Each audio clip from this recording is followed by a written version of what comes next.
There's that. I don't need to be in the starting soon screen. Let's go here. Assume everything works still. Yes! Stream is working. We are live. Just give me thumbs up when you're ready to go, because I know Arthur's streaming too. I get thumbs up from Arthur. Kev, you good? All right, Kev is good. Okay, welcome everybody to session 8 of our Waterdeep Dragon Heist campaign. We only have 2 players today. One of our members had to sit out because they are currently traveling. So since the party was split anyway, we decided to just continue with what Shin and Sylvaris will be doing in the Village of Undercliff. Continuing their investigation into some potentially nefarious goings-on in the Village of Undercliff. While the full group was in the village, they had... actually, before they got to the village, they rescued a tiefling that was being lynched by villagers. They sent the tiefling on their way up to Waterdeep, gave them the location of Trollskull Manor, as the tiefling is a chef, or has been a chef in the past, so could potentially help out with their endeavor on starting a tavern or inn or something like that.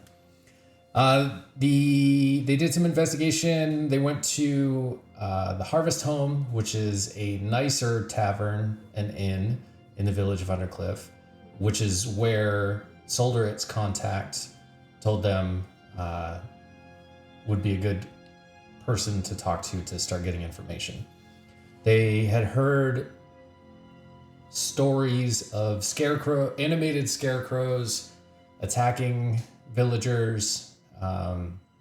There was a story of 3 prisoners that had been killed at a prison labor farm called Amon's Farm. They tried going up there to get some information, but were not let in at the time. So as it was getting to be a little bit past midday, and the half the group was going to be going to the opera that night. Nice, Arthur. The party decided to split, and Shin and Sylvaris decided to stay in Undercliff. Orion, Sylvana, and Zin went back to the city for the opera. And as that opera is going on, we're going to cut back to Shin and Sylvaris. And I keep pausing on the name Sylvaris because we have a Sylvaris and a Sylvana. And there's a god Sylvanus that came up. So there's lots of very similar names, so I have to make sure I say the correct one.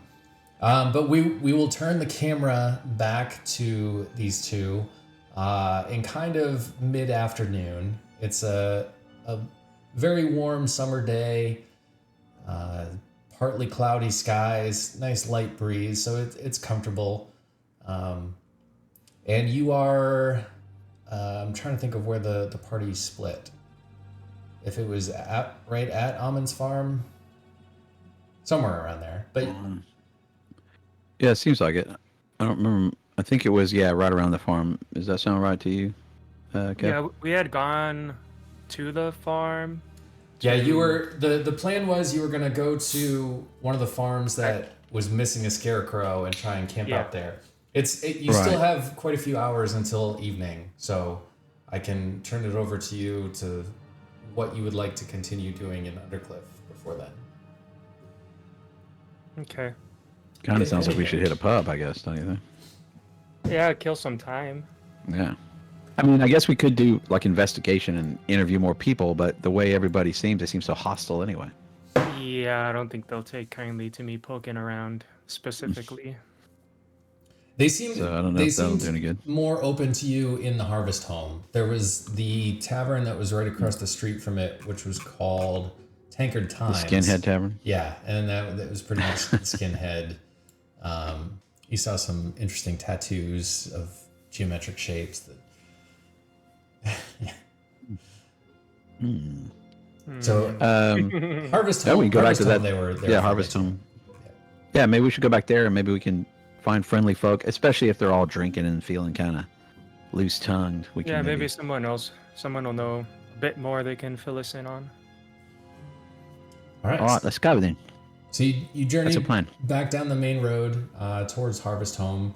I will say it's probably about 4 p.m.-ish, right around there. So starting to get into early evening.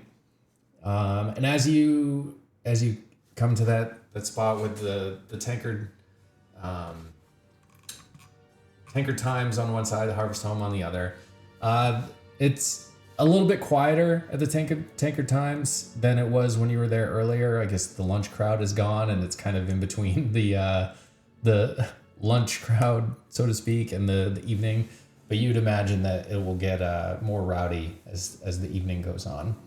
But you go into the Harvest Home, and at this time, you're the only patrons there. The owner is just sitting behind the bar, feet up on the bar, is perched precariously on some sort of stool back there. But again, he's just reading broadsheet that like he was when you were in there earlier. And as soon as he hears the bell, the door hit the bell announcing that people are coming in, folds up the broadsheet. And, you're back. Fewer of you, but welcome back to the Harvest Home. Can I get you a drink again? Certainly. Cheers. All right. Cheers. Yep, I'm up for one as well.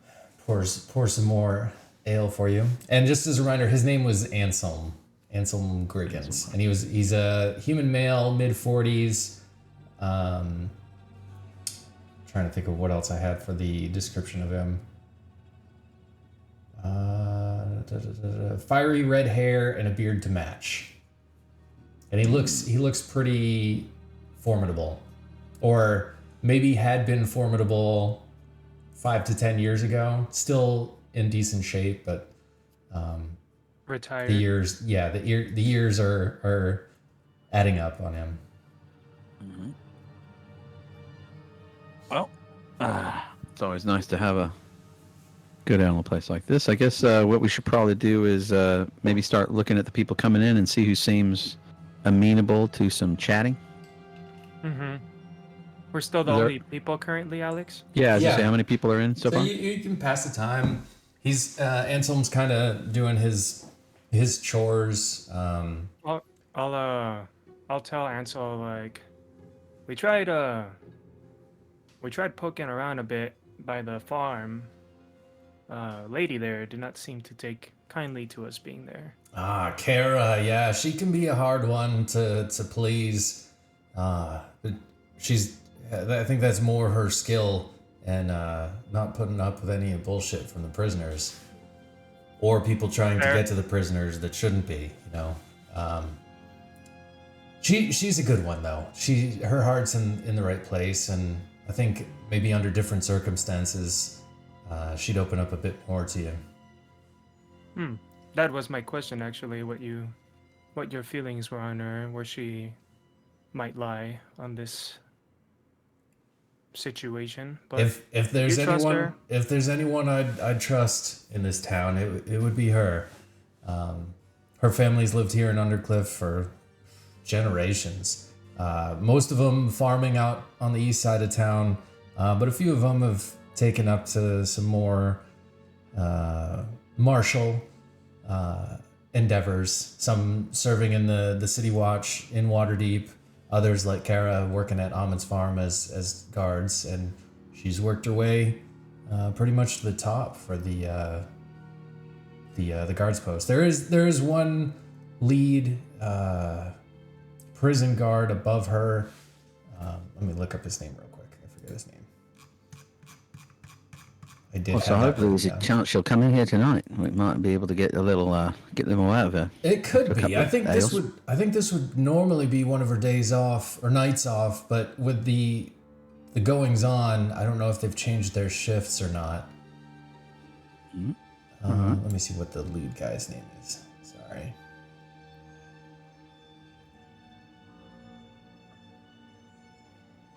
Price. What's his first name?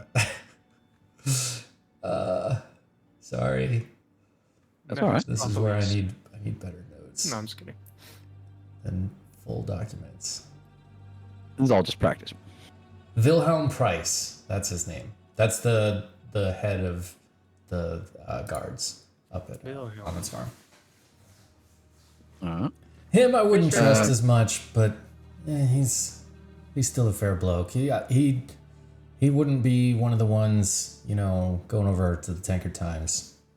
I'll say that at least that much about him. Does this place serve food as well? I assume it's also like a restaurant? We do. It's my cook still hasn't shown up yet. Usually, 6 o'clock, 5:30ish, 6 o'clock, they'll show up. People tend to be working on the farms as much as they can, especially with these long days in the summer.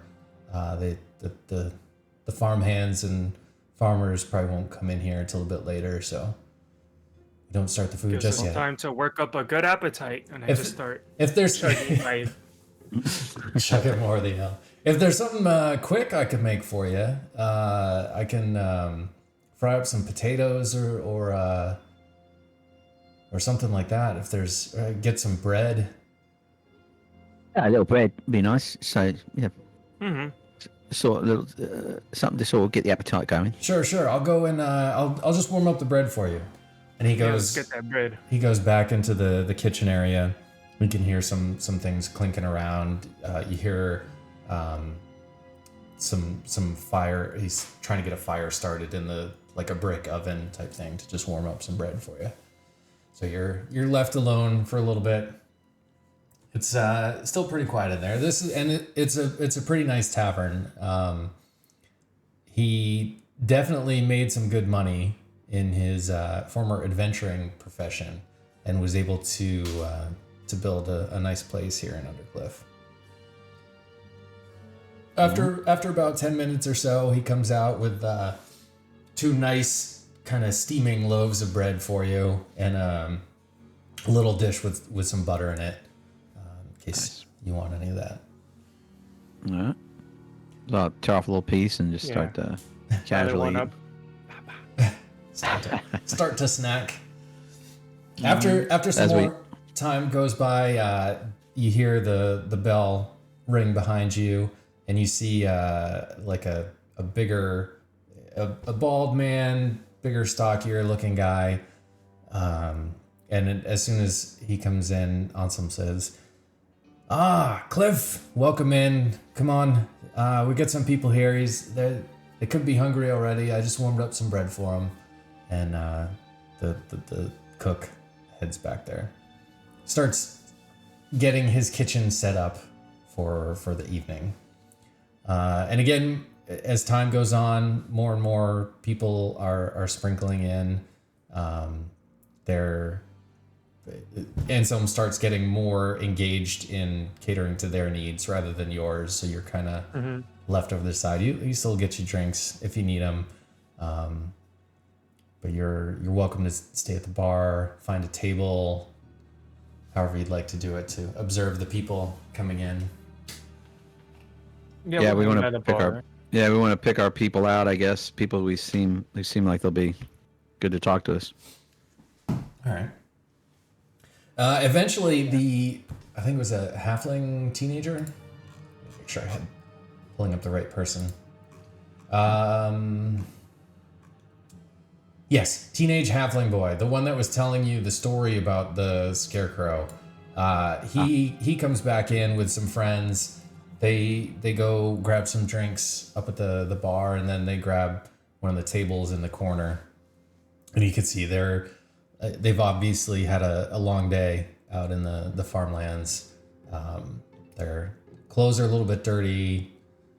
Kind of the salt around the armpit areas and around the neck of their shirt from the sweat building up through the day. So you can see they're glad to be getting refreshed in the tavern. So that sounds like a good crowd. Let them kind of rest a little bit there and start drinking, and then maybe come over and chat them up, I guess. Does that sound good? All right. Try to be all clever like. I'll have you each roll charisma. Or actually, let me be charisma. Did the kid tell us his name? Sammy. I don't remember if he did or not. You can call him Sammy. Would it just be charisma? Yeah. Or performance. Performance. Yeah, because you might have a little bit more on that. Just to get a general feel of how you guys. Said do charisma? Just or what is do it? Sorry? performance. Performance, gotcha. Yep. That way you may have a bonus if your charisma is higher than Just 11. a normal roll. Yep. So 16 and a 6. Got it. Didn't roll so Roll great. Sylvaris. So you you roll up to the table, and Sammy, the one that was telling you the story before, turns to you, Shin. Ah, it's my Dragonborn friend I was telling you guys about earlier today. See, there is a Dragonborn here in Undercliff. Welcome in. Come, have a seat at the table. And they kind of grab 2 chairs from an empty table nearby and bring them over. What brings you back here? And where'd those ladies go? They had other pressing matters to attend to, such as attending an opera. We decided they deserved a bit of a rest, a night of fun, and me and my companion Varys here would continue our investigation separately. It's actually why we're here. We're just kind of killing time until nightfall, and then maybe we can catch some of this supernatural happening. By those scarecrows. Yeah, maybe I can show you where I saw mine. And he's getting kind of jeered from his friends. They're like, Scarecrow, you were drunk off your ass, Sammy. What are you talking about? You didn't see nothing. We did notice some possibly suspicious tracks, but we kind of lost the trail. If you think you could show us in what direction it might have gone, we could probably better investigate, Sammy. Yeah, I'll show you. But we'll be here getting some food. And anyways, like I was saying, those people, the one I saw came out at night. The ones other people been seeing there, this at night too. So sun's still up. We got some time. Let's sit here and enjoy a meal together. All right. And money. You should have money. Yeah. I'll gesture to Ansem? what was the Ansem. Ansem, and I was like, get us all around on me. There you go. Gotta get them liquored up. And the drinks are coming, and food is coming out. There's more bread that's brought, and then eventually it's like a pot roast. You get some nice big slabs of beef and some potatoes and turnips and carrots, kind of all Nice. having been cooked together in the same big pot. So it's all delicious, and you get a good feast going on. Everybody's eating some hearty food, drinking the ale. Nice. This is quite the meal, Cliff. My compliments. And you hear some like a spoon clanking on a pot for a couple times, just kind of acknowledging that it heard you. And it's, Nice. It's keeping busy there. The tavern's filling up. There's a couple people that you see that they're wearing more like travel clothes, the like long duster jacket, hat. People that look like they've been traveling a good distance. Looks like they're coming in to get a room up in the inn part, up above the restaurant. So they won't be from town, so they won't be able to help us with No. more information. Trying to think if there's anything else. Is there any other information you try or want to try and get? I mean, I guess we know approximately where it is, what farm it is. I guess we kind of know in talking to him, like I assume all of these things kind of probably happen around the same time of night. So we have an idea of when to be looking for him. I guess like we could ask him, like, was there any particular, like, was it during a full moon that this happened, or did the activity seem to heighten under any sort of certain circumstance, or is it all sort of spread out and random? I don't think it was anything to do with the moon. Like we were talking about with Anselm when we were sitting at the bar earlier. I think it all started a few days, maybe a night, 2 nights. It was sometime quick after those murders up at the Almonds farm, up in the high security section. So it seems to be related to that, I bet. That would be my guess. Yeah. Okay. So it kind of sounds like we need to learn more about that. I don't know if that's going to keep us from camping out tonight, but do you think we have time to go investigate that, or is that silly at this point? Well, you were already up there earlier and got turned away. Yeah. So it might be. But that was when they were working. I mean, aren't they like, it's going to be night? Is everybody going to sleep and locking things up where we might be able to sneak around a little easier now? Or is that silly? That's a possibility. I guess we could also, the other idea is that Kara, who works there, will be in tonight later on if we wait for her, and we can get more information out of her. Because we just want to know what's the deal with this? Who was murdered? How were they murdered? Do we know anything? That kind of stuff.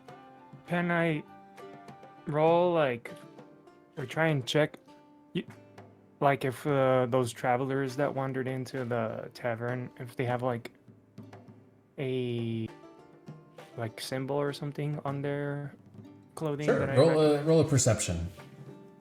Perception.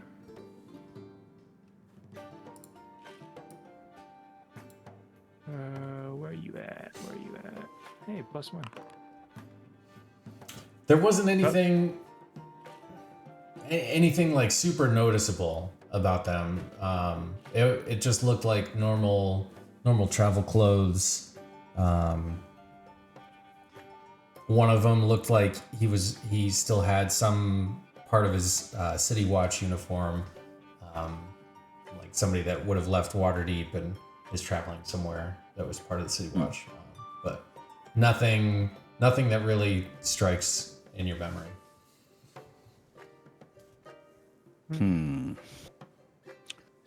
All right. I guess we'll keep. Is there any? How many people are in the tavern now? There's probably 50-ish, somewhere around there. It's pretty full. Oh wow!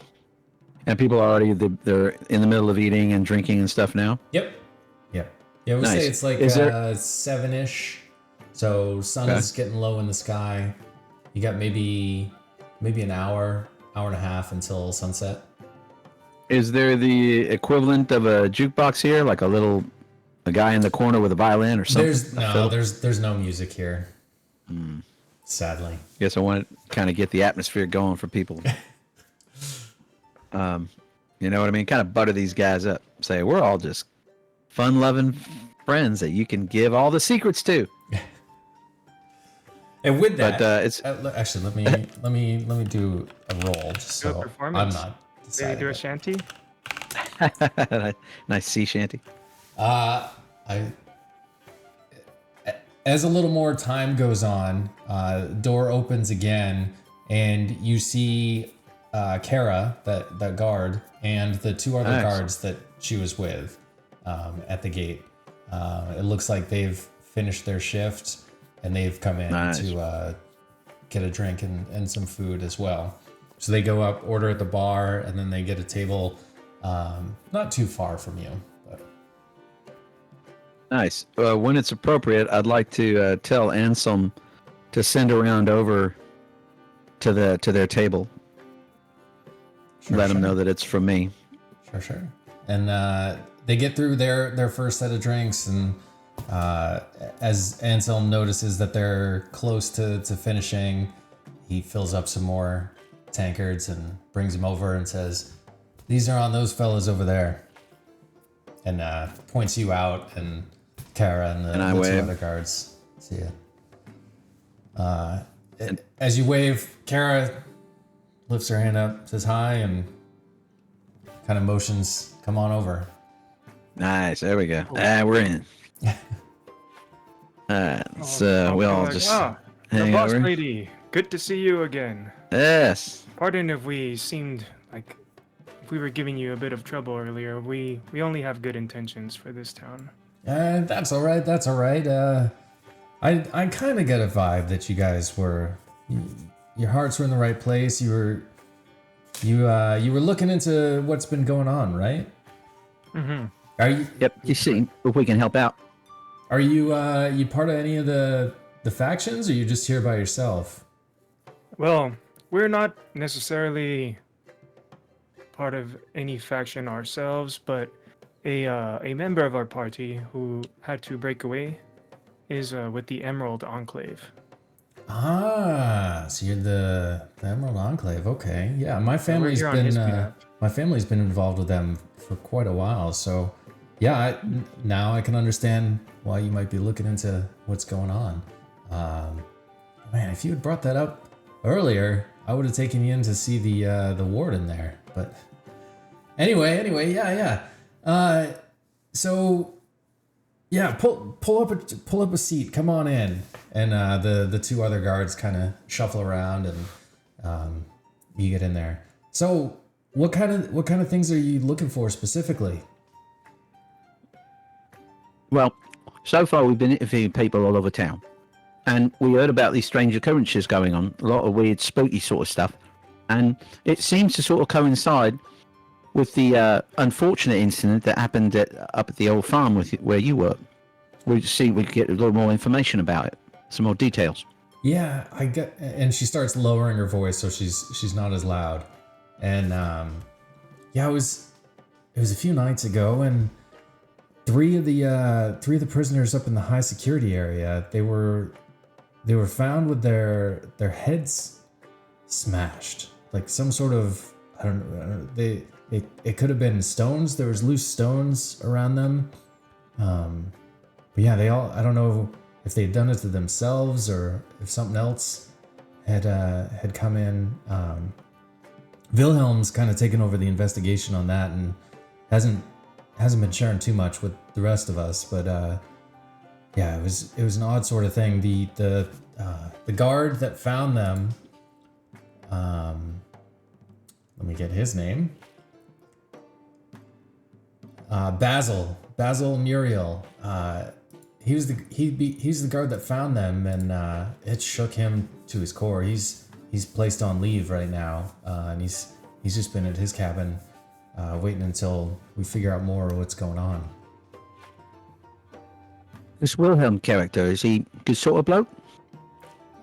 I've had my ups and downs with him, I guess, as anybody would. He's strict, but he's pretty fair.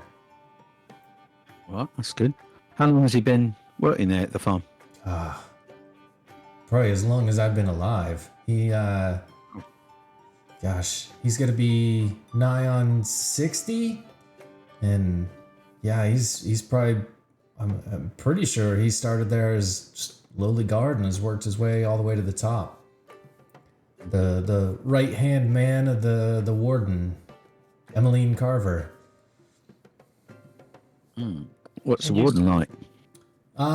Warden, she's just one of the. She's assigned here from the City of Waterdeep.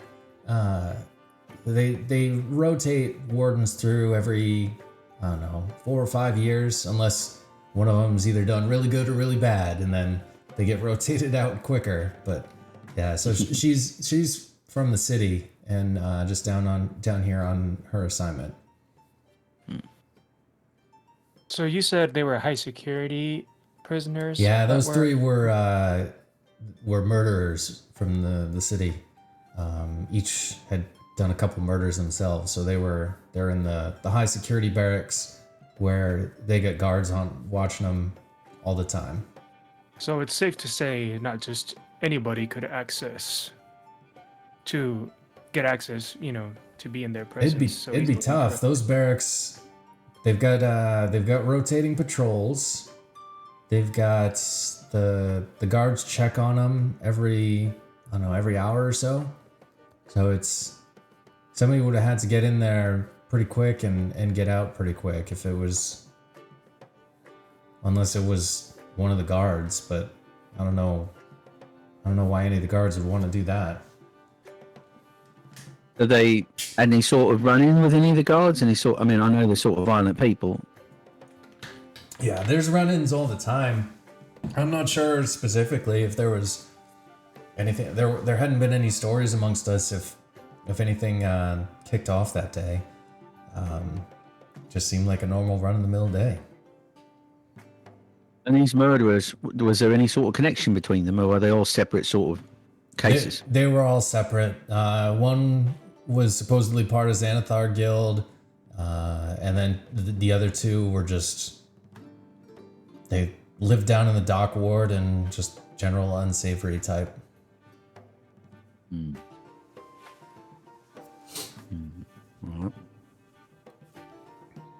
Huh. There's no one that could just ask to have the room and not raise any suspicion. Like, send all the other guards away? And I mean, the warden or Wilhelm maybe, but I mean that would have been suspicious, because if they told the guards to clear and then another guard comes in a little bit later and finds 3 dead prisoners, then that'd be easy to It would track back incriminate to them. themselves. Yeah. It's a good thought, though. I don't think Emmeline could do it. Wilhelm, like I said, he's up in years. To take on 3 prisoners at once, that would be tough. Did we didn't, when we were there, we just had my Raven look around, but we weren't able to go to the cell, so I don't guess we were able to cast any sort of detect magic or whatever in the cells. No. Mm-mm. That's I wonder. Your Raven had gone up to like the office building, Like the bunkhouse. Like the prisoner check-in and where the warden has her office. Like the administrative area or something. Yep. Okay. What I'm theorizing, I guess you could say, is you might have... Well, this is also just a shot in the dark, but sounds like to me like you might have someone undercover in one of the guards that took advantage of his position to get this whole ball rolling. Like it seems very culty, like very cult-like activity to me. There have been rumors of some people gathering. That Vance Lifton, he has at least a few people that are kind of following him, so to speak. And you would remember the name Vance Lifton. He was the kind of leader on the horse during the lynching. I think his 2 kind of thugs with him either called him Lifton or Vance. So you would have, since it wasn't too long ago, it was just earlier that day, you would have remembered that. Oh yes, quite the inclusive fellow, that one. You're telling me. I'm surprised he hasn't tried to put a hit out on us halflings yet. So he's sort of don't like people that don't look like him, I guess. That's probably the most polite way you could put it. And I suppose it sounds like he's sort of whipping things up in the town, getting people to his side. You sort of agree with him.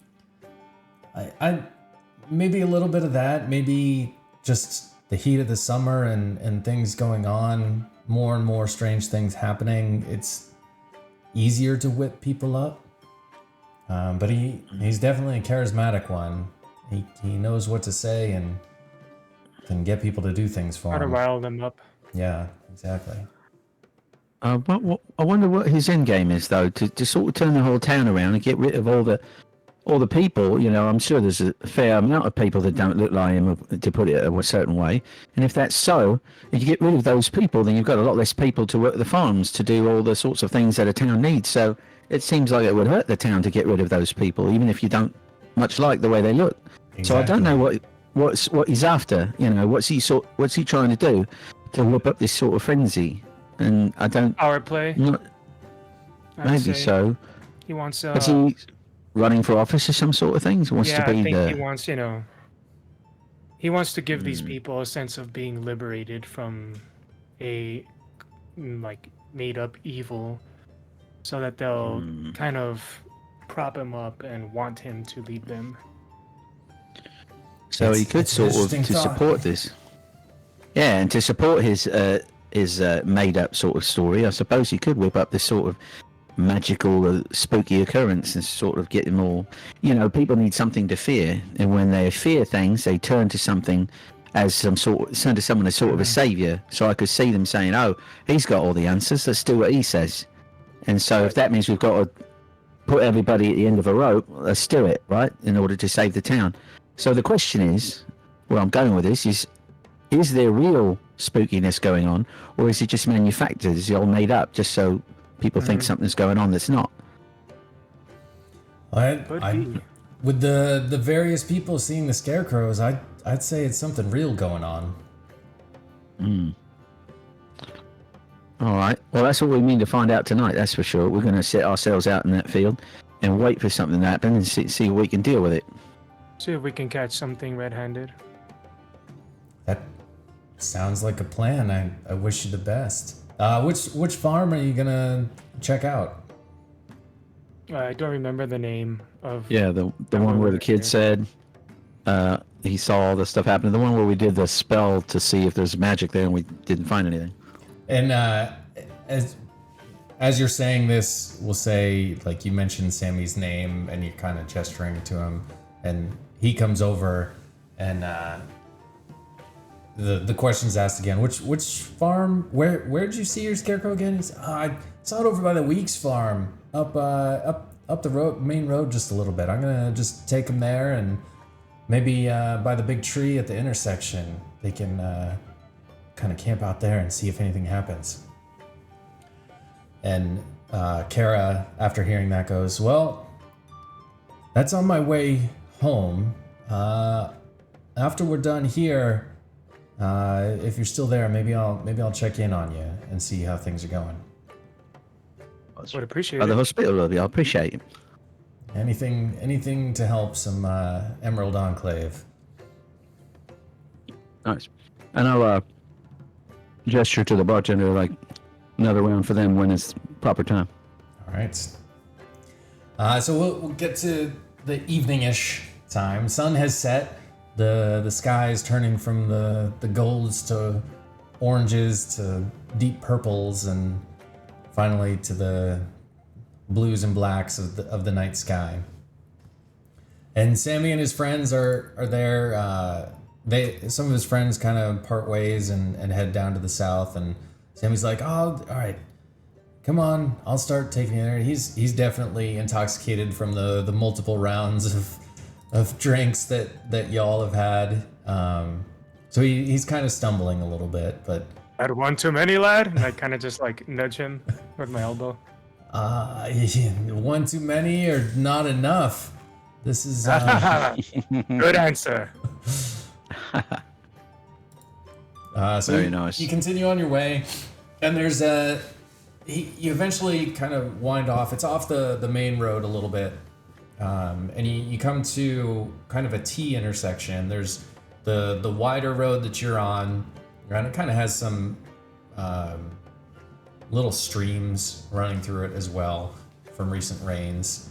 And then off to one side, there's a smaller road that runs up to the farm and kind of splits two fields. And in one of the fields, there's a very large tree right at the intersection. Stone walls lining all of it and that. And you kind of just hop. It's like the wall's probably 3 feet high, something like that. Just more of a property marker than to keep any livestock in. And as you look around, you're not seeing any livestock. It's just crops here. So nothing. No sheep, no goats or anything to keep from hopping over the fence. And anything that would want to go eat the crops would either fly in or be able to hop a wall anyway, unless it was very high. So you kind of get set up around this tree. Sammy asks, "Do you want me to stay with you, or am I good to go? I got an early day tomorrow." No, you get home, lad. No problem, Be lad. safe. Yeah. All right. Appreciate your help. I'm just gonna go up to the Weeks house, and I've worked this farm in the past. I'm just gonna let them know that you're gonna be kind of staying out to see if any odd goings on. That way they don't give you any trouble if they happen to catch you out here. Good lad. Very nice. Appreciate. And you see him head off to the house, and it's kind of down a little bit of a hill, so you don't fully see everything going on, but nothing comes of it. So you imagine you're good to set up here. So do you want to? Are you planning on setting up any sort of little campfire, or are you just gonna chill? That's what I'm thinking. Don't you think? Just kind of hang out and Get the vibes going. yeah. Setting up a little campfire. Okay. So you get some stones, get a little clearing going. There's some fallen branches from the big tree, so it's easy to get some flammable materials together to. What about the propane tank? Yeah. I'll do a survival check. What'd you get? You can get a 5. Very good survival check. You start breaking off fresh branches from the tree, and Sylvaris is like, no. You don't want the wet wood. No. But you get a little fire going, just something to give some ambiance. It's already still a warm night, so you don't really need it for heat or anything. More like to just keep little animals away and stuff. Yeah, like putting a TV on just to have in the background something to watch. Yep. So you're Like, pretty alone on this road. It's an offshoot of the main road, so you guys have the evening to yourself for right now. All right. What time is it approximately? It's probably 9-ish, 10-ish at this point. We got at least a couple hours before anything starts popping off. Yep. All right. So, Shin, tell me a little about yourself. How did you get in this line of work? by accident, sort of. All right. Fate just kind of put me on this path. I can imagine. Did you start out doing, like, you trained for this, I assume? I did have training, yes, to be a fighter, Paladin of my class. By a very formidable Dragonborn woman. I've not seen her in a long time. So it was special ceremony. Yeah, good friend. Very Strong nice. fighter. She kicked my ass quite a few times. But Well, it's all you know, part of the journey, right? Yeah, Getting yeah, better. yeah. She toughened me up, and I am what I am today, and largely due to her and my father's guidance. Oh, very nice. So, are your parents still around? Unfortunately, they are not. Oh, I'll understand. be direct with you. Not quite necessarily what you all maybe have. I haven't opened up completely about who I am. I was kind of keeping my cards close because Oh, that's I've all right. had to keep a low profile for a while, but my family was actually I lost them recently due to what I suspect was an attack on us. Oh, so sorry, mate. Yeah, it's all right, And Well, so I've been just keeping a low profile, trying to avoid the people I suspect who were behind it. And that's yeah, horrible. that's that kind of just put me where I am now. I tried to do things the right way for a while, but I suspect that said family is as their clutches in the proper channels too much for me to really do things by the book, so taking things into my own hands. Oh, understandable. Well, I didn't mean to bring up anything terrible for you, and I totally appreciate your reticence for talking to people. If you want to keep it to yourself, I totally understand. Just trying to make some conversation. No, of course, I appreciate that. I just figured I might as well. I've gotten a good, feel for all of you. I think you're a good group of people, so I think it's only fair I start being a little more honest with everyone about who I am. Understandable. So, as long as I've got you here, it brings up a good point. What's your read on all the other folks, each individual of our party? You think they're all pretty good blokes, but what do you think of them? Like, Yeah, they're a good bunch. Uh, a little. We're all a little eccentric in our own ways, but I think it makes us a colorful bunch, and I really enjoy everyone's company. that's true. I've noticed a couple of them seem a little bit like you, sort of. I know the situation's a little tentative, so I can see them playing their cards close to the vest. But some of them are a little. I don't know how to say secretive. I'm not starting to start rumors or nothing, but like Orion, she seems to have a bit of a kind of closed off, and so does Solderette. She's Yeah, definitely holding her cards close, as was yeah, I. So it's only fair. She doesn't know us. She doesn't know our intentions. yeah.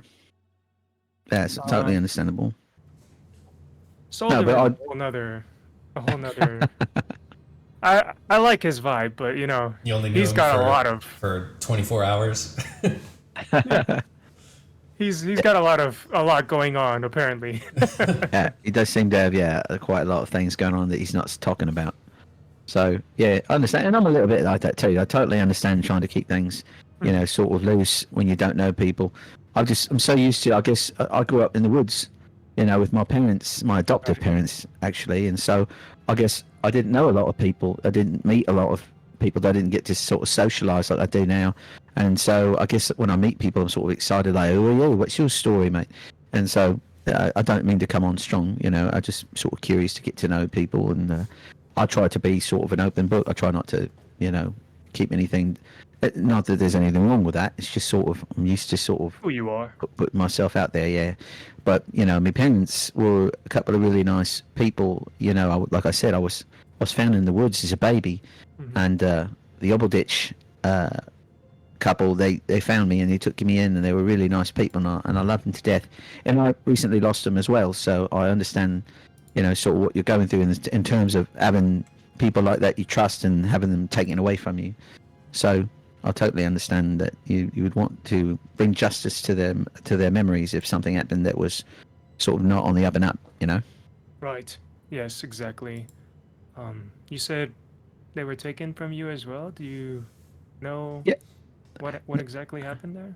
No, it was really more sort of didn't mean to make it sound sinister. It was really more sort of natural causes. I mean, they Oh, lived a I nice long see. life. We lived in the woods, a nice humble little home on the edge of the woods, and they taught me what they know, and sort of gave me a love for nature. That's why I sort of love all sorts of animals and sorts of things. I sort of appreciate the interconnectedness of living things, sort of thing, and.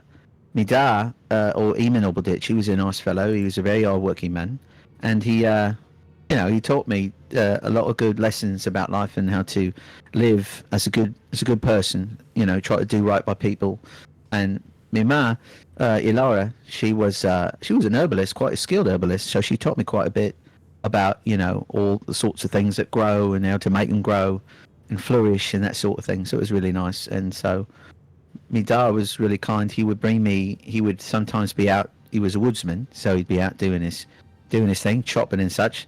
And one time he found, in sight of an old tree, an old manuscript, with all sorts of, wizardry sort of stuff. And he brought it home to me and showed it to me. And I'd always been fascinated by wizards and such. I saw one once in the woods doing his thing, weaving some magic spells, and I was utterly captivated by it. I was like, what is he doing? So I wanted to learn that. But, I couldn't afford to go to any sort of proper school. Mhm. So when my dad came home with this old giant book, it had all these sort of spells and things in it. I just read through that like in a weekend. Every hour I was just going through it, reading over and over again. I was utterly fascinated by it, and so I started practicing on my own. So my magic's a little bit, unorthodox the way I do it, but I think I've come along pretty well for someone who was self-taught, so to speak. And thus And, the passion was born. Yes, exactly. So I'd like to get a proper schooling, but I think I've done quite a bit for what I've started out with. And I hope to be a great wizard one day, of course. That would be nice. Sort of a nod back to my parents, sort of make them proud, and maybe even make my real parents proud, wherever they may be. I think you'll get there, my friend. Your parents sound like good people. Oh, they Remind me a were. lot of mine. I can still hear my father to this day. Aurelian Korosu, at your service. He was a truly remarkable person. Oh, very Even nice. greater father. Oh, that's lovely. What time is it now? It's probably getting close to midnight now. Oh, We'll okay. say the Do we conversation's notice, been going back and forth for a while. do we notice any change in anything? Any weird sounds or any weird lights or anything? The fireflies have started, doing their little dancing lights throughout it. Nothing Cool. Nothing abnormal with that. I'll have each of you roll a perception check. All right. Bam. Damn it!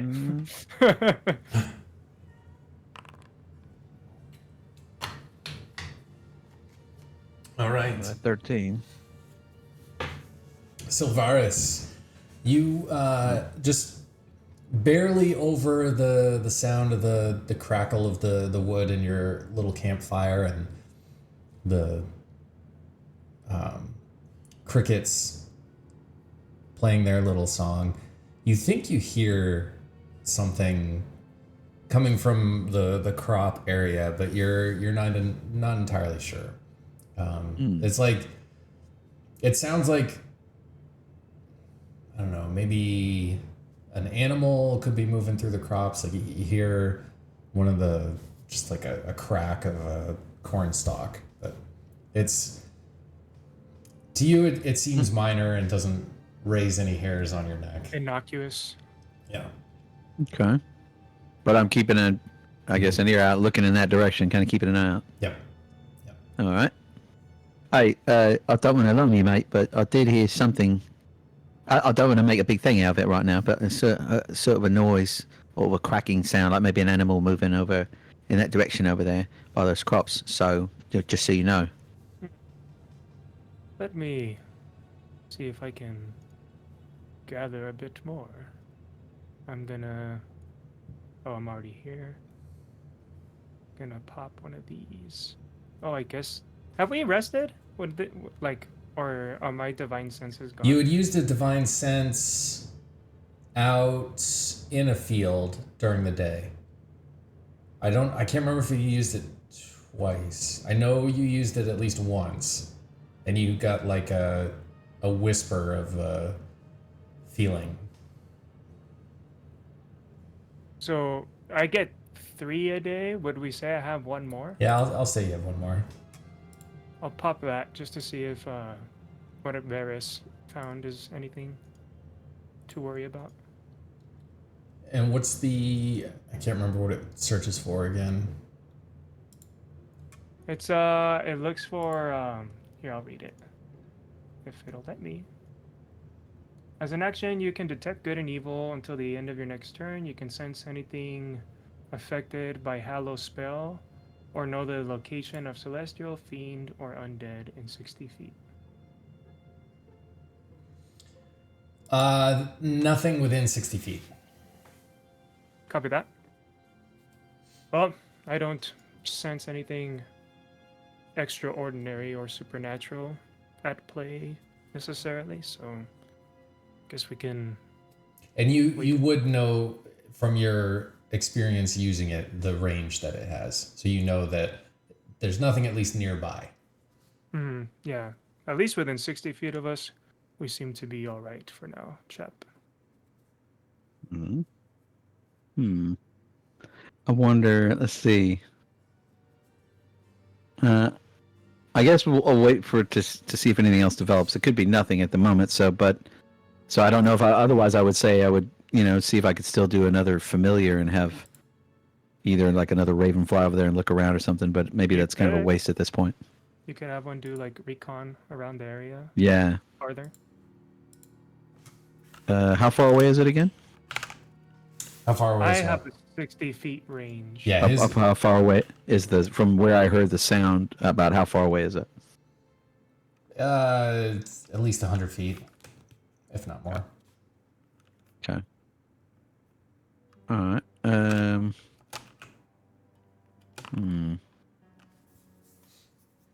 It's not a bad idea. All right, let's do it. Can I do that? Do another find familiar, I think it's called. Mm-hmm. Let's see what I've got here.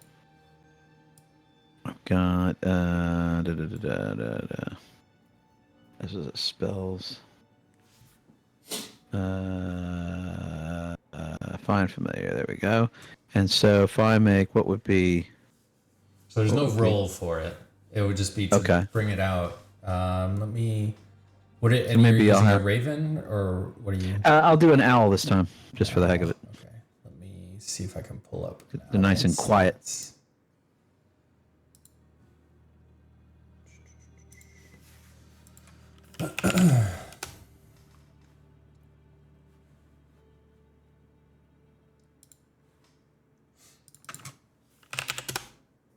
No, I want an owl. There we go. There's an owl. Let me make that just so I can reference it again in the future. Okay, so owls, oddly enough, they do have dark vision. Okay. I'm going to.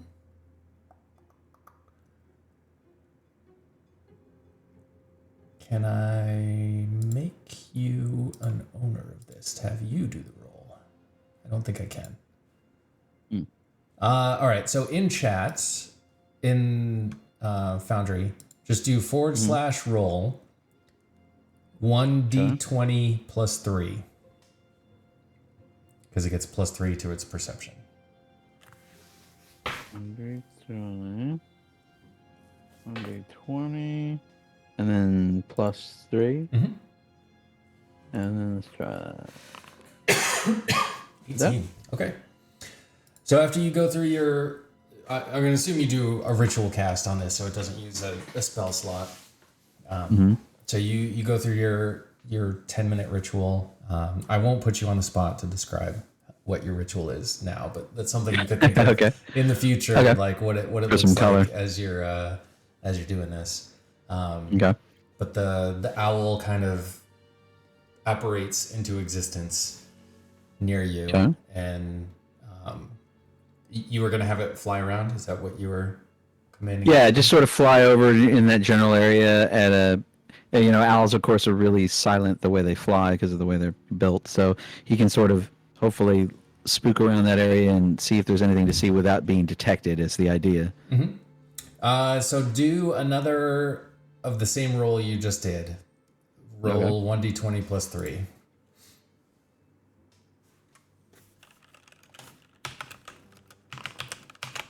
And you got a 19. Okay. So the owls... It takes flight and starts to circle up around in that area, and you're seeing through its eyes right now, which it's still something that is disorienting to you. You get kind of that motion sickness, and you either reach out for Shin or you sit down just to steady yourself. You're falling over. Right. because it's very disorienting being still, but seeing through eyes that are flying around. Right. But as it's kind of circling over the area where you think you heard the sound, you catch a glimpse of something. It looks to be shaped vaguely humanoid, but the head's wrong. The head it looks like it's just a sack, a burlap sack. Ah, okay. Interesting. All right. So I took a look, mate, and it sort of looks like, I'm thinking it's probably a scarecrow moving around. What it sort of looks like. Yep, it might be the fellow we're looking for. At least, lead us in some direction. You think we should sort of try to sneak over and get around it? Yeah, I'm thinking how we can best like lure it in, spring like a little trap. You don't have any spells to like lure in? Lure in? Let's see. That's a good question. Let me get my guy. See what I've got. My handy dandy spell. I'll also add that it is moving slowly, like almost imperceptibly slow, but the owl's paying close enough attention to it that you're seeing it. It is kind of very slowly moving in your direction. Okay. Oh, okay. So it's coming this way anyway. Okay. I'm gonna go pretend to be taking a piss, like kind of nearer to it, and see if I can get it to pounce on me. Oh, okay. Interesting. All right. I'm gonna head in that direction and just act like I still don't. I'm not aware of it. Do I need to roll anything? Roll a stealth. Go back here. Natural 20. I can't even roll against that. Okay, so you very sneakily do it. And although you didn't want to be stealthy, right? You wanted it to kind of... Yeah, I was just more like, I want to play dumb, like I don't know it's there. See if I can get it to jump out at me, you know? I would say it's a performance then. Yeah. Sorry to take away No worries. Nat 20 stealth. Yee. Still a good roll. 17 for performance. Okay, so that's pretty successful. Let me roll something really quick. Good enough to fool a stupid scarecrow. So you move away from the tree a little bit to kind of the edge of the crops, and you start doing your business. And as you're doing that, you very definitely pick up some of the sounds of cracking vegetation and movement coming towards you. Can I tell how far? Maybe 60 feet, and the speed seems to be picking up. So maybe 5 to 10 seconds before it would be on you. Let me see. Where's that thing gone? How far does this go? Why won't it? And I'm trying to, I guess, keep as well an eye on it as I can from where I am. And you're hearing it now too. Okay. I only have 15 feet on this. I'll just ready my sword, I guess. All right, you ready your sword? I'm just trying to find music real quick. Hang on. Let's hear what this one sounds like.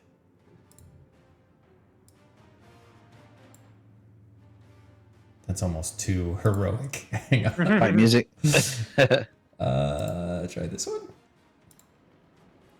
It's like some Conan the Barbarian action. This one sounds a little more thematic.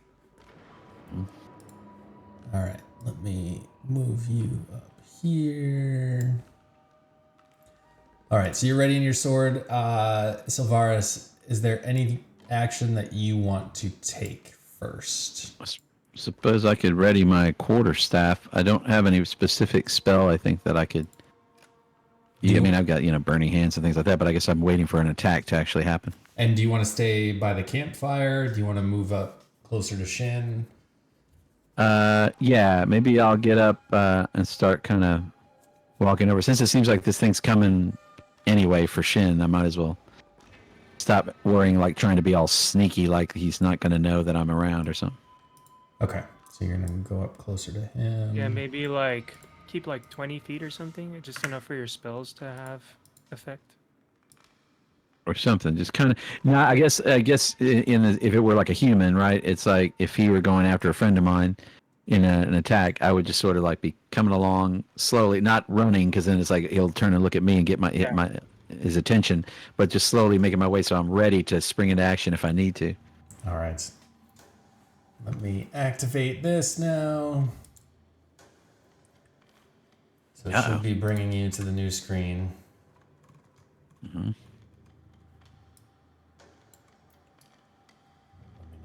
Did it load you in? Yeah, I think I see it. And you can see kind of the glow is our campfire, I guess. Yep. Yeah. Okay. And then the scarecrow there. I see.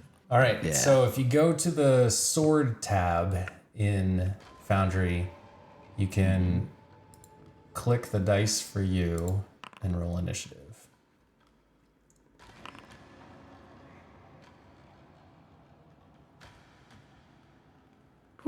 That was a bad roll. Yeah, it was.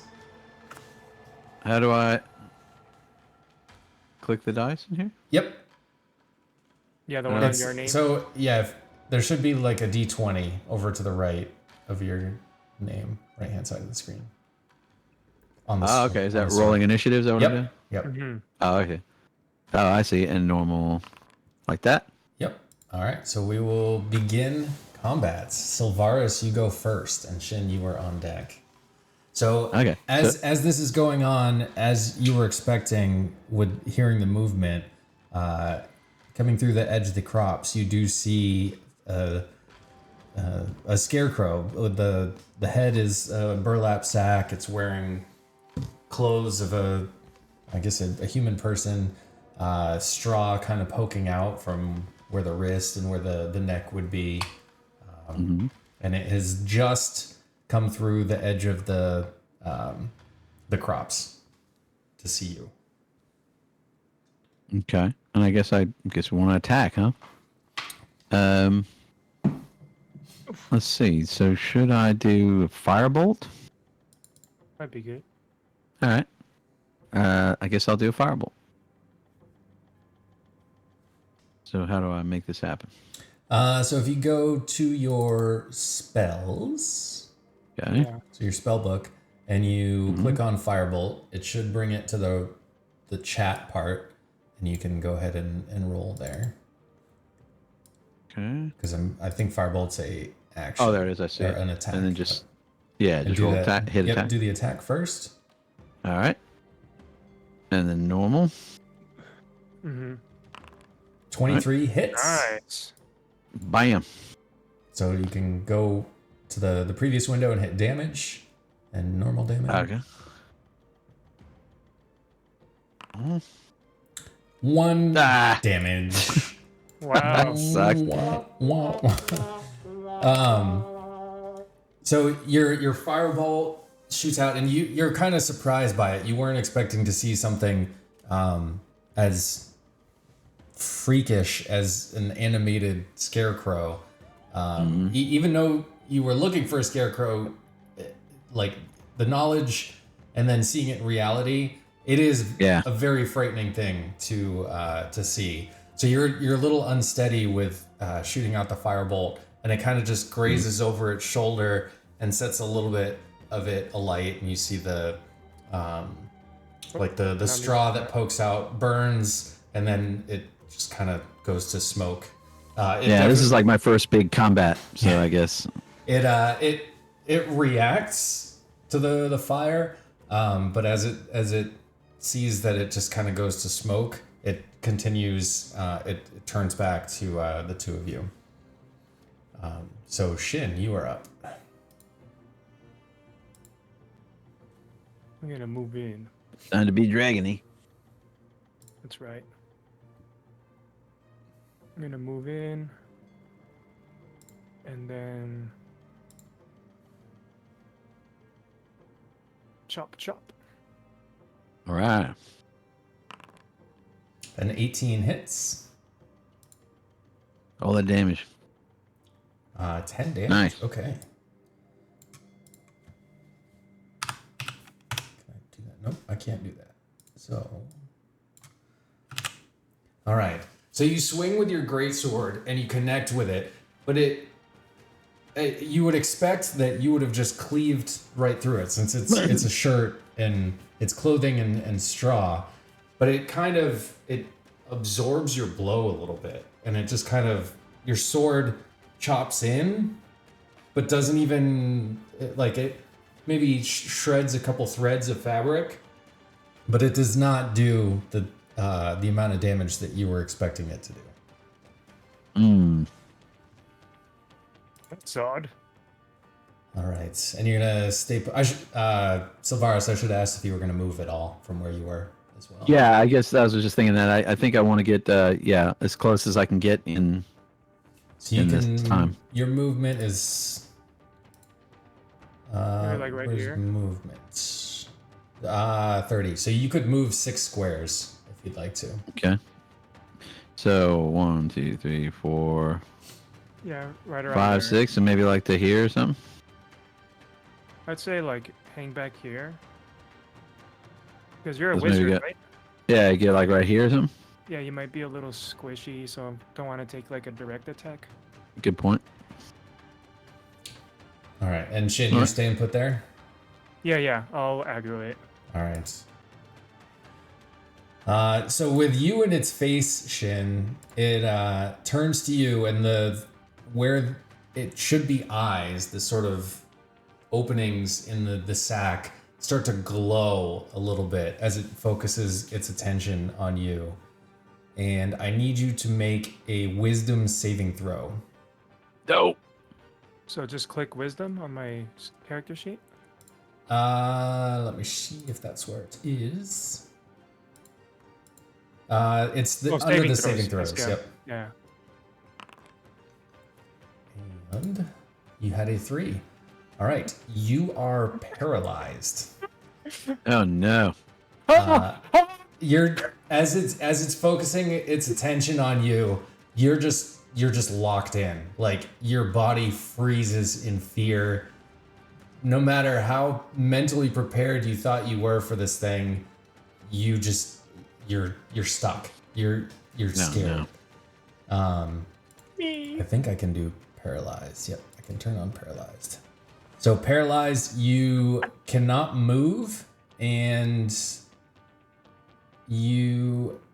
I believe it's an auto hit if it were to melee attack. Let me just verify that. Uh-oh. Yeah, I'm assuming I can't like evade it or nothing.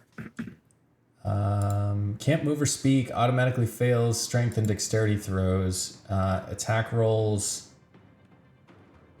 have advantage. Okay, so it's just it would be, and it is a melee would be a critical hit. So Yeah. let me get back to the window that had that. Okay, so after it's done that to you, it's going to move down here. Shit. I'm to stuck in a genjutsu. Sylvaris. All right. And then that is its turn, though. So you luck out a little bit there. So Sylvaris, it Yeah. is your turn. All right. I think maybe I'll try to cast sleep on it. Can I do that? You certainly can try. Yep. All right. Then I guess I'll do that. So I guess I click on sleep and just click on cast spell. It looks like. Yep. All right. It'll have a saving throw, I'm assuming. It's whatever he rolls. If its hit points are less than that, it'll fall asleep. Yeah. If it can be put to sleep. So am I there? I don't know what I'm seeing out there. I Uh, clicked on that. Yeah. So Okay. now, Why doesn't it let you do the roll 5d8? I think So you have to I- just click in like the purple squares to like. Oh, and this okay, because yeah, it Area. had me like I was showing the area, and now click the creature, I guess. Yeah, I think so. So there's that, and then Did it work? If that doesn't work, then just roll 5d8. So / roll 5d8.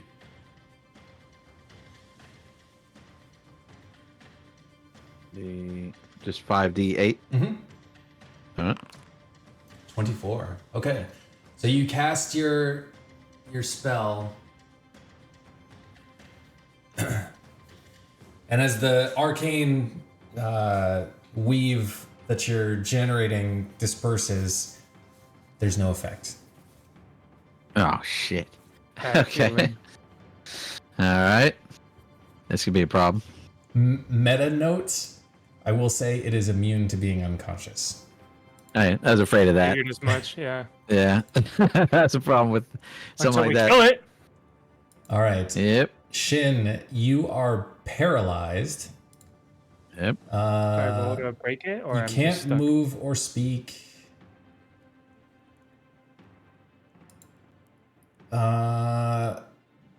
Yeah, so that would be pretty much your turn. After that. Mhm. Yeah.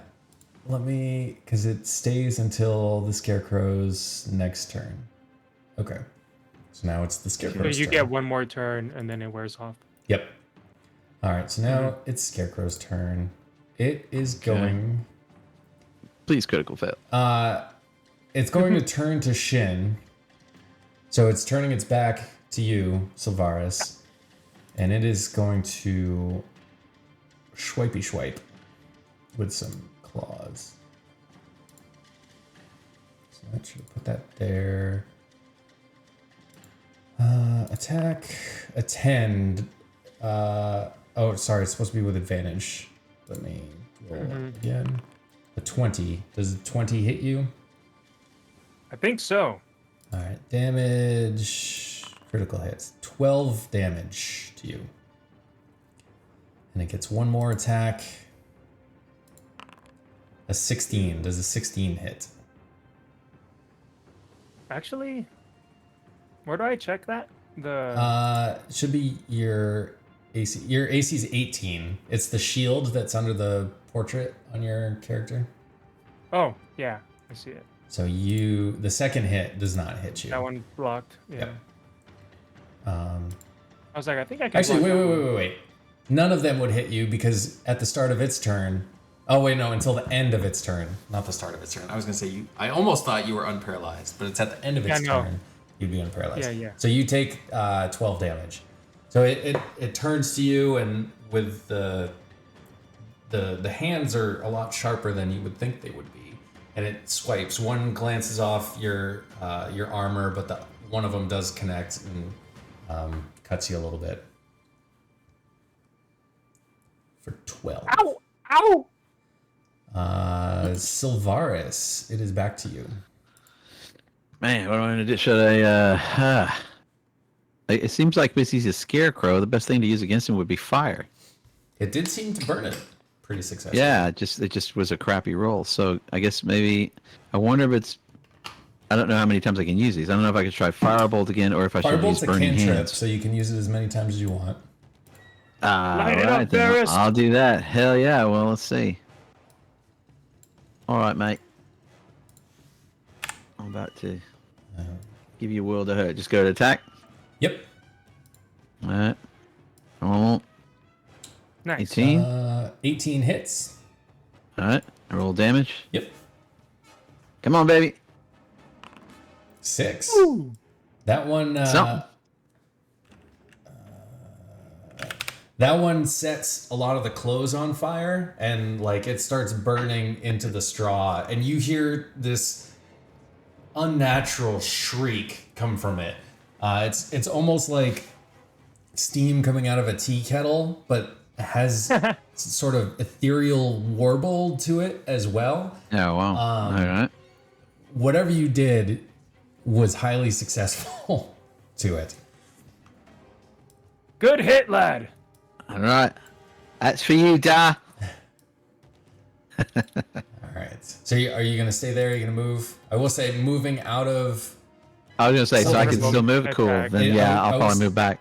I will say, if you move out of It gets a melee, chance to hit you. it would have an attack of attack of opportunity on you. Okay. So I think stay for him. stay there. Yeah. All right, I can do that. Shin, it's your turn. Time for Big Daddy Shin to lay the smackdown. All right. Do I have Divine Smite yet, or is that till level 3? You do, and you have your breath weapon. I just click this. So you'd have to hit with the melee attack first. Okay. And then pop that? Yeah. So let's do Great Sword. And you got an 18, that hits. So So you'd roll your damage and then do the divine smite damage on top of it. normal, and then... Oh, Divine Smite says deal 2d8 extra radiant damage to Yep. the target. So just Plus roll 1d8 2d8. for each spell lever. So just 2, yeah. Yep. Oh, are you out of spell slots? Maybe that's why it's saying you can't. Oh. But it makes sense. Those. No, you should. For each spell level. Is Oh, wait. I'm not seeing your spell slots. You should have spell slots. You do have 2 spell slots. And you haven't used any spells yet. Is it because of the Divine Sense, or that's not a spell? So if you go to your spell book, Divine Smite's in there on your spell book. That's how you can do it. Spell book. Spells. Yep. And then Divine Smite's kind of towards the bottom. So if you click it there. Oh wait, do I have the fire one? No. Searing Smite? Yeah, I don't have it. You do. It's okay. You do. Oh, I do? Yeah. So we can just say we'll use that 5 that you rolled, and we'll say that was Searing Smite. So you did. Yeah. So again, your greatsword doesn't seem to do as much, but with your prayer as you're hitting it, your sword lights on fire as it's kind of lodged inside the scarecrow, and the whole thing just bursts into flames from the inside. The scarecrow itself just very quickly gets engulfed in flames and burns completely, letting out that sort of nice steam sound as it just completely I want to say evaporates, but it's not really evaporation. Withers away. Yes. nice one, mate.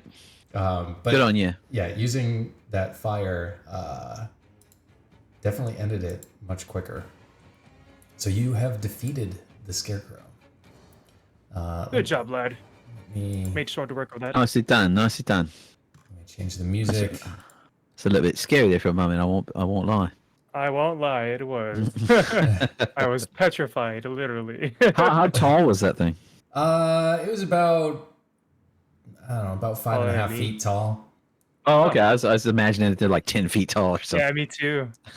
When it was looking at Shin and making him afraid, it definitely seemed like it was 10 feet tall to him at that It was point. looking up at me. Yeah. Let me see. Rustic. How's this for music? Solitude. How does this sound? We'll just pick a music to play. Okay. So very quickly, that was ended. What do you do in the immediate aftermath? Can I look around to see if I see like anyone that might have like Animated it? out at us? Yeah. Yeah. Roll a perception. Perception. Boom. 19. And then Sylvaris, roll a Arcana. Or Arcana, all right. Arcana. Let's go back to Arcana. Rolling. Okay. I rolled terrible. Unfortunately, yes. So you don't have any assistance on this, but Shin, you're looking around. You're trying to listen to anything else that you can, anything else that could be going on, but there's nothing. It's as if this had just slowly been coming towards you. No sign of any other person or entity in like 100, 200 yards out that you could think was Watch out for. associated with Yeah. this, and you're very confident of that at that roll. Okay. Well, this isn't much helpful. Very helpful. And the Yeah, other it's thing so with hard it, when you find there's something. the other thing with it, there's no evidence of it left behind. It Yeah, because we burnt burnt it. completely. Crap. Oh well. Well, hey, we stopped another one, I guess. Hey, we stopped the only one, right? Because none of these have been bested yet, right? In this area, at least. As far yeah, as you we know, stopped this one, is you're the first to have destroyed one. defeated one. Excellent. Okay, so they know they can be destroyed. We don't know how many of them there are. How many? I remember you said as we looked around, some of the farms would have, like basically a missing scarecrow, and some wouldn't. So There were would we have a? There were two that you can recall Two. that you think Okay. were missing. And then Okay. Kara had said 3 prisoners were killed. If these are somehow Okay. connected. Hint, hint. Interesting. Yep. Okay. Got it. So basically, we can count on having to kill 2 more of these things, probably. Potentially. And we gotta find out if it was Leighton. You said his name was Lifton, Vance Lifton. Lifton. was the- Yeah. Okay. We gotta see. I feel like Lifton is behind those murders, and maybe that was like a ritual sacrifice type deal to get these things rolling. Yeah, like a necromancer is working for him or with him or something. Mm-hmm. Yeah, that could be too. Bloody necromancers, never liked them. So I guess that would be our next move once it's day.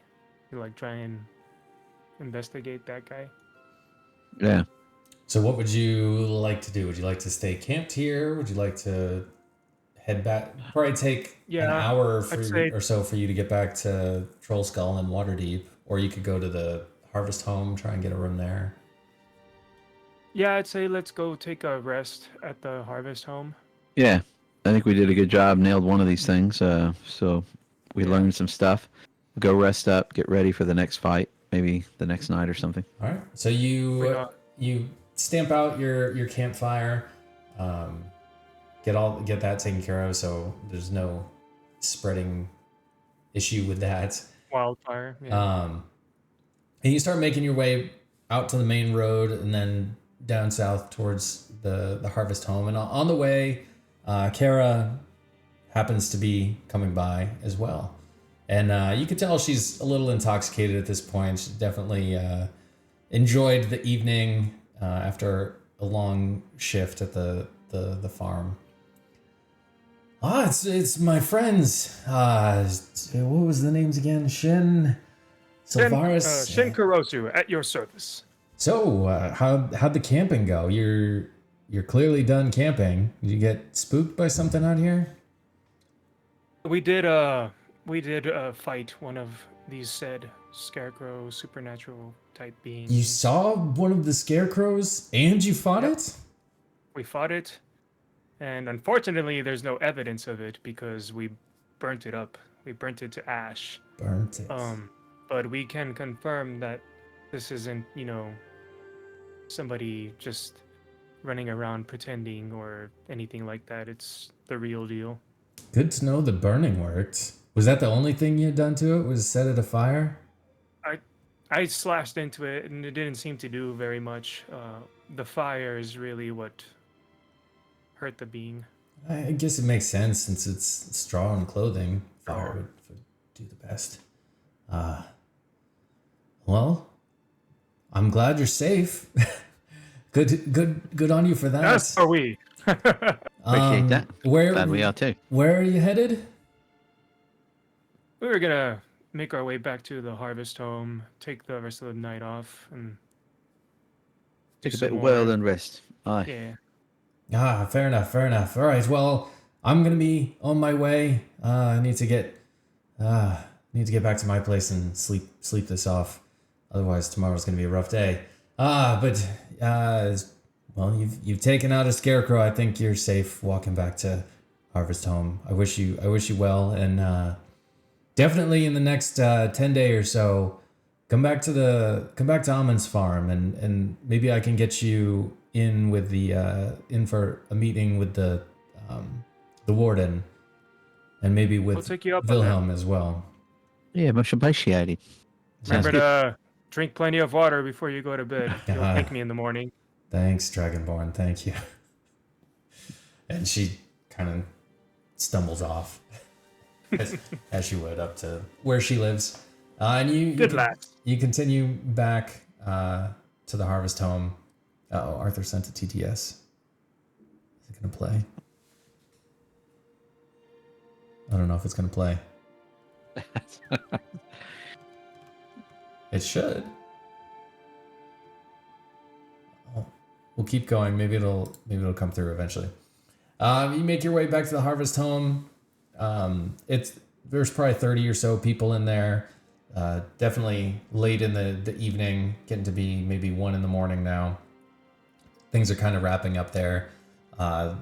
There's still a room left that you guys can purchase for the evening, and it does happen to have 2 beds, so you're good there. Oh, no snuggle buddies. Not tonight. That's all right. It's not that sort of celebration. Not just yet.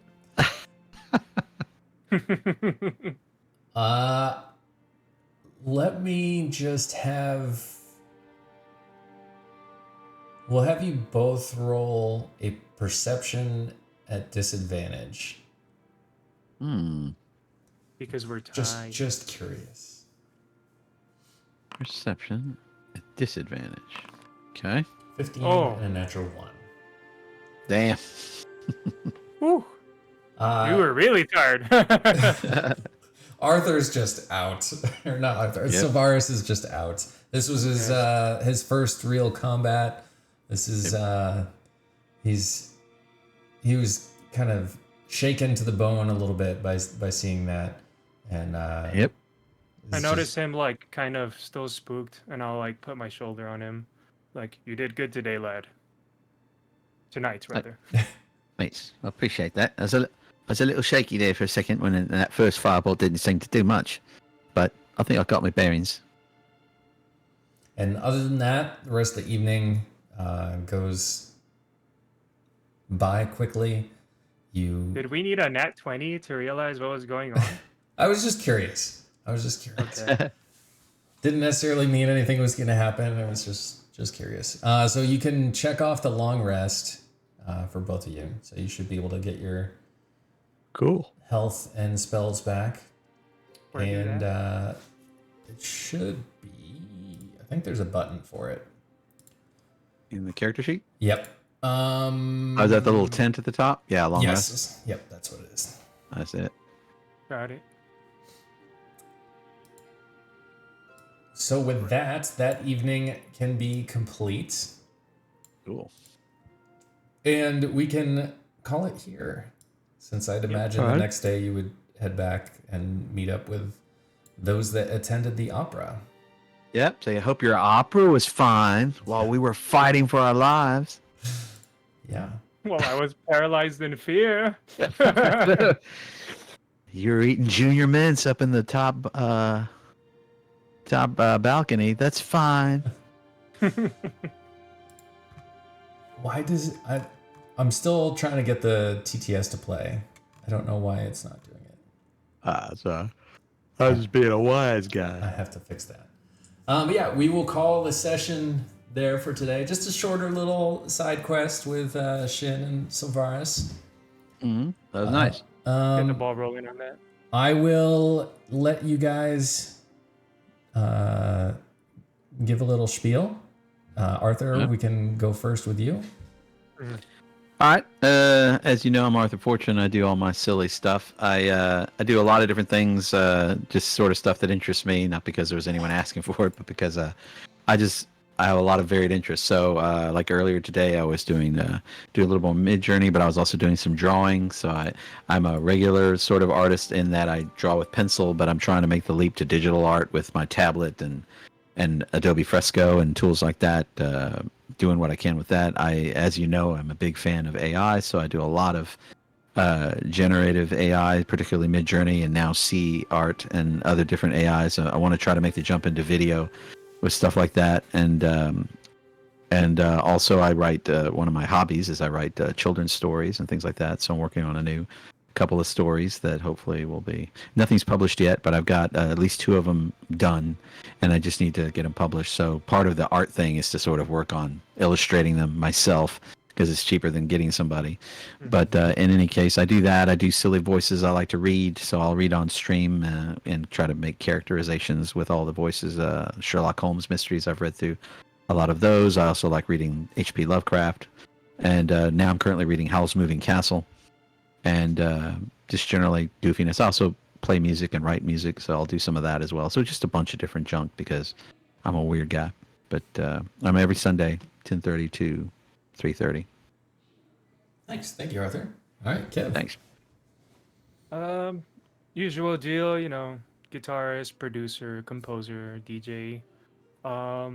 Check me out on all streaming platforms: Spotify, Tidal, Apple Music, YouTube at Kill Every Venue. And if you want to see me soon or catch a show, I'm gonna be doing a bunch of raves with fandom events.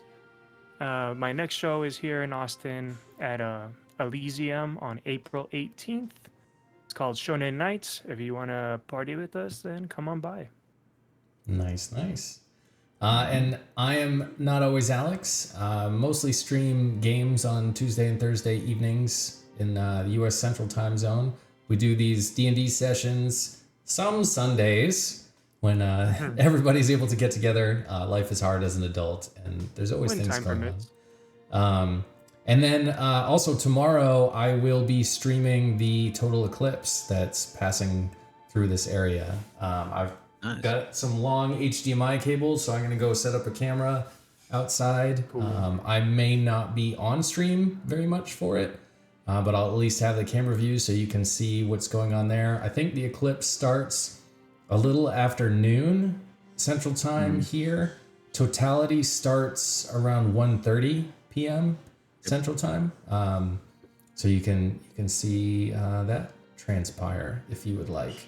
Otherwise, I'll be back Tuesday night playing some games. But thank you very much for coming by and watching. And thank you, Arthur and Kev, for being here on this little side quest. Thank you to those that couldn't be here, Weka, Vamp, and Nova. And they will be back with us to tell us how the opera went in our next session coming up. But I will sign off here. Guys, if you want to hang in Discord for just a second, unless you have something to go off to, I'll end here and we can chat real quick. But thank you, everybody. Bye. Bye. See you guys. Bye.